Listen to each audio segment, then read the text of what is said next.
आज entertainment industry बहुत तेजी से बढ़ रही है और उसकी तेजी से बढ़ने की वजह से मौके भी बहुत सारे बढ़ रहे हैं, लेकिन आप तक वो मौके नहीं पहुंच पाते क्योंकि आपको उसकी जानकारी ही नहीं है। इसलिए मैंने जॉइन फिल्म्स में 2000 से भी ज़्यादा वीडियो आपको उपलब्ध कराएं जिनसे कि आप सीख सकें, जान सकें कि आप कितने आगे जा सकते हैं। आज मैं बताने वाला हूं कि डबिंग इंडस्ट्री में कौन कौन से ऐसे डबिंग आर्टिस्ट हैं जो काम कर रहे हैं जिससे कि आप इंस्पायर हो सकें, मोटिवेट हो सकें और आप भी इस फील्ड में आने का अपना मन को पक्का कर सकें। मैं सच में हैरान हो जाता हूं कटप्पा, तुम्हारे मन में मेरे लिए कितना द्वेष है ये मैं जानता हूं। जॉइन फिल्म्स में और भी बहुत सारे वीडियो अवेलेबल हैं जिनसे कि आपको प्रॉपर प्रोफेशनल गाइडेंस मिलेगी। भले ही आप एक्टर बनना चाहते हो, राइटर बनना चाहते हो, फिल्म मेकर बनना चाहते हो, सिंगर बनना चाहते हो, आपको हर तरह के इस पर वीडियो मिलेंगे। भले वो फेक ऑडिशंस पे हो कि ऑडिशन कैसे देने चाहिए, इस पर भी डिटेल वीडियो अवेलेबल है। हेलो फ्रेंड्स, वेलकम टू फिल्मी फंडे, joinfilms.com। मैं हूं आपका अपना वीरेंद्र राठौर और आप देख रहे हैं बॉलीवुड का Google, join films YouTube channel. यहां पर मेरी हमेशा से कोशिश ये रहती है कि मैं सिर्फ और सिर्फ आपको मोटिवेट नहीं करूं, बल्कि आपको वो अपॉर्चुनिटीज के बारे में भी बताऊं जो इंडस्ट्री में पनप रही हैं, फैल रही हैं, ताकि आप उनका बेनिफिट लेके यहाँ पर अपने ड्रीम करियर को सच बना पाएं और लोगों को साबित कर पाएं कि वाकई आप में दम था, वाकई आप एक टैलेंटेड है। तो आज मैं बात करने वाला हूँ बहुत सारे डबिंग आर्टिस्ट के बारे में और कौन कौन किस किस की आवाज़ को डब कर रहा है ये भी आपको पता चलेगा, जिससे कि आप जान पाएं कि कितनी सारी अपॉर्चुनिटीज़ यहाँ पर अवेलेबल हैं। बढ़ते हुए एंटरटेनमेंट बाजार को देखते हुए हॉलीवुड, साउथ इंडियन से लेकर दुनिया भर की भाषाओं की फिल्में, वेब सीरीज के निर्माता अब इसको हिंदी में या बाकी भाषाओं में डब कर रहे हैं। आपने कई विदेशी और साउथ इंडिया की फिल्मों में एक्टर्स को दमदार हिंदी डायलॉग बोलते सुना ही होगा, तो आपके मन में ख्याल तो आता ही होगा कि बाहुबली फिल्म में बाहुबली या भल्ला देव की इतनी शानदार हिंदी की आवाज़ किसने दी है, या हॉलीवुड फिल्म में आयरन मैन में टोनी स्टार्क या कैप्टन जैक स्पैरो की मजाकिया आवाज़ देने वाला कौन है, या फिर साउथ की हर दूसरी फिल्म में नजर आने वाले लीजेंड ब्रह्मानंदन के इतने फनी डायलॉग कौन डब करता है। तो आज आपको वीडियो न सिर्फ आपके इन सवालों का जवाब देगा बल्कि आपको विस्तार से डबिंग आर्टिस्ट और उसके बारे में भी बताएगा। सबसे बड़ा नाम है राजेश खट्टर। बेहतरीन डबिंग आर्टिस्ट की बात हो, राजेश खट्टर का नाम तो आएगा ही आएगा, क्योंकि राजेश खट्टर को आपने कई फिल्मों में बतौर एक्टर भी देखा है। राजेश खट्टर साउथ की फिल्मों के साथ साथ हॉलीवुड की फिल्मों में भी डबिंग के लिए जाने जाते हैं। फिल्म आयरन मैन और एवेंजर्स में टोनी स्टार्क यानी रॉबर्ट डाउनी जूनियर की हिंदी डबिंग इन्होंने की थी। राजेश खट्टर एक तरह से रॉबर्ट डाउनी की हिंदी आवाज़ माने जाते हैं, उनकी सभी फिल्मों की हिंदी डबिंग यही करते हैं। इसके अलावा pirates of the Caribbean film series में मशहूर जैक स्पैरो यानी कि जॉनी डेप की हिंदी डबिंग भी इन्होंने ही की। राजेश खट्टर मजाकिया अंदाज में डबिंग करने के लिए बहुत मशहूर है।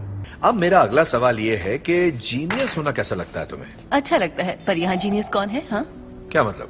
ये सब तुम्हारा ही तो कमाल है। मोहन कपूर भी एक बहुत बड़ा नाम है डबिंग इंडस्ट्री में। आपने इनको एंकर के तौर पर, एक्टर के तौर पर भी देखा होगा। मोहन ने डाई हार्ड फिल्म सीरीज में जॉन मैकलेन यानी ब्रूस विलिस की हिंदी डबिंग की है। इसके साथ ही मोहन ने द डार्क नाइट राइजेस में बेन यानी कि टॉम हार्डी और डॉक्टर स्ट्रेंज में स्टीफन स्ट्रेंज यानी कि बेनेडिक्ट कम्बरबैच को हिंदी में डब किया है। कराटे किड फिल्म में जैकी चैन की है डबिंग इन्होंने और फास्ट एंड फ्यूरियस सीरीज के लिए 3 पार्ट में ड्वेन जॉनसन के किरदार को अपनी आवाज दे चुके हैं। मोहन हॉलीवुड फिल्मों में सीरियस किरदारों के लिए हिंदी डबिंग करने के लिए बहुत ज्यादा मशहूर है। रईसों से, सदियों से जुल्म करने वालों से, जिन्होंने झूठे दिलासे देकर आपको दबाए रखा और हम इसे आपको लौटा रहे हैं। समय राज ठक्कर भी एक बहुत बड़ा नाम है डबिंग इंडस्ट्री में। हॉलीवुड की मशहूर बैटमैन फिल्म सीरीज में समय राज ठक्कर ने बैटमैन यानी कि क्रिश्चियन बेल की हिंदी डबिंग से अपने हिंदी भाषी जो दर्शक हैं उनका दिल जीत लिया था। इसके अलावा समय ने हैरी पॉटर फिल्म सीरीज में सीरियस ब्लैक यानी गैरी ऑडमैन और एवेंजर्स फिल्म सीरीज में हल्क यानी मार्क रफेलो की हिंदी डबिंग की थी। समय राज को साउथ स्टार नागार्जुन की ऑफिशियल हिंदी डबिंग आर्टिस्ट के रूप में जाना जाता है क्योंकि उन्होंने नागार्जुन की ज्यादातर हिंदी फिल्में डब की है। इसके अलावा बाहुबली फिल्म में हिंदी डब में जो कटप्पा की आवाज है वो भी समय राज ने ही दी है। समय की आवाज सीरियस किरदारों पर बहुत ज्यादा फिट बैठती है। इस धरती पर इतने साल बिता दिए किस लिए? कहीं भी कभी भी एक बार भी इन्हें खाया नहीं। दोनों को पकड़ के अच्छे से नमक मिर्च में डुबो के धीमी आंच में प्यार से तल के खाएं। संकेत महात्रे ये भी एक बहुत अच्छा नाम है डबिंग की दुनिया में। राजेश खट्टर की तरह ही संकेत महात्रे भी मजाक के अंदाज में डबिंग के लिए मशहूर है। संकेत ने डेडपूल फिल्म में डेडपूल यानी कि रेयान रेनॉल्ड्स की हिंदी डबिंग की थी और उसको मजेदार बनाया था। वृंदावनम, एक था सोल्जर जैसी फिल्मों में जूनियर NTR को इन्होंने आवाज दी है। मगधीरा चिरुथा जैसी फिल्मों में रामचरण तेजा को आवाज दी है।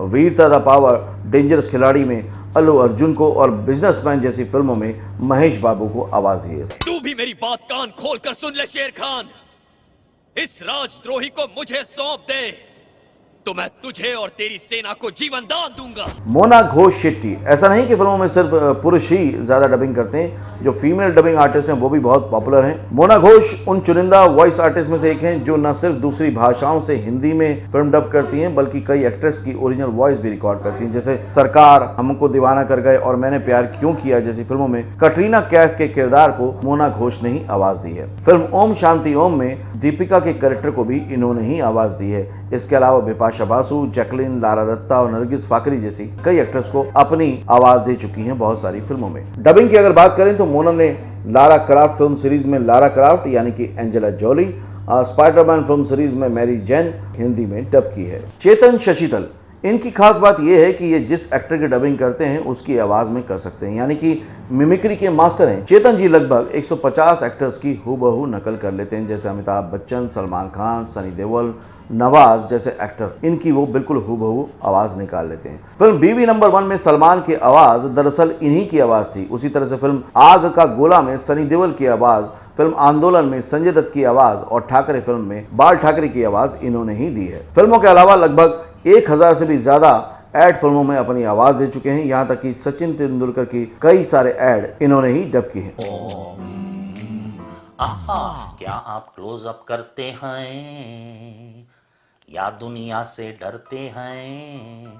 आप क्लोज अप क्यों नहीं करते हैं? विनोद कुलकर्णी, 1986 में अपने करियर की शुरुआत करने वाले विनोद कुलकर्णी आज हजारों टीवी एड में अपनी आवाज दे चुके हैं। साउथ के एक्टर ब्रह्मानंदन आज किसी के परिचय के मोहताज नहीं है। हर दूसरी फिल्म में वो अपने कॉमिक अंदाज में सबको हंसाते हुए दिखते हैं। ब्रह्मानंदन की ज्यादातर फिल्मों में हिंदी डबिंग विनोद कुलकर्णी ने ही की है। अब आया ऊंट पहाड़ के नीचे, बहुत दिनों से चकमा दे रहा था। मनोज पांडे, भल्ला देव की दमदार आवाज से तो आप परिचित होंगे ही। बाहुबली में भल्ला देव को हिंदी आवाज देने वाले थे मनोज पांडे। मनोज पांडे राणा दुगावती के ऑफिशियल डबिंग आर्टिस्ट कहे जाते हैं, क्योंकि बाहुबली के अलावा मनोज राणा दुगावती की फिल्म कृष्णा का बदला, मैं ही राजा मैं ही मंत्री जैसी कई फिल्मों में आवाज दे चुके हैं। इसके अलावा उन्होंने तमिल फिल्म थानी उरुवन के हिंदी वर्जन अटैक 2 में जयाम रवि को भी अपनी आवाज दी थी। ये आपने आपकी मदिरा बोल रही है पिताजी। राजमाता मूर्ख माता।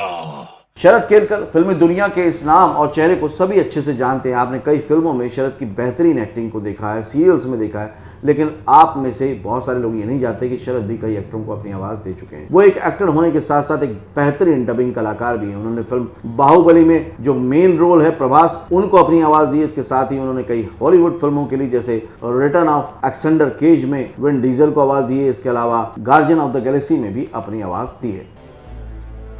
सिंहासन के लिए मैं अपना वचन तोड़ दूं, यह आपकी परवरिश का अपमान होगा मां। मैं अपना वचन नहीं तोड़ूंगा। वैसे तो बहुत सारे डबिंग आर्टिस्ट हैं जो काम कर रहे हैं। आप मुझे ये बताइएगा कि ये इन्फॉर्मेटिव वीडियो आपको कैसा लगा, आपको कितना मोटिवेट किया, आप कितने इंस्पायर हुए। अगर आप इस वीडियो को पसंद करेंगे बहुत ज़्यादा तो मैं इसका दूसरा पार्ट भी बनाऊंगा, ताकि आपको बता पाऊं कि और कौन कौन से वॉइस एक्टर काम कर रहे हैं जिनको आप नहीं जानते हैं। आप भी अगर वॉइस एक्टिंग करना चाहते हैं, डबिंग करना चाहते हैं, तो ये बहुत ही बेस्ट चॉइस है, क्योंकि इसमें कामयाबी के लिए अपॉर्चुनिटीज़ बहुत ज़्यादा हैं और इसमें आपका लुक मैटर नहीं करता, सिर्फ और सिर्फ आपका टैलेंट मैटर करता है। अगर कोई भी जानकारी चाहिए तो आप जॉइंट फिल्म की सपोर्ट टीम को स्क्रीन पर दिए गए नंबर पर कॉल कर सकते हैं, ताकि आप बॉलीवुड में अपना करियर बना सकें। अगर चैनल से पहली बार जुड़े हैं तो चैनल को सब्सक्राइब कीजिएगा, बेल आइकन को प्रेस कीजिएगा, ताकि वीडियो आपसे कभी भी मिस ना होने पाए। अगले वीडियो में फिर से मिलेंगे, तब तक के लिए देखते रहिए, सीखते रहिए, जमे रहिए। All the very best.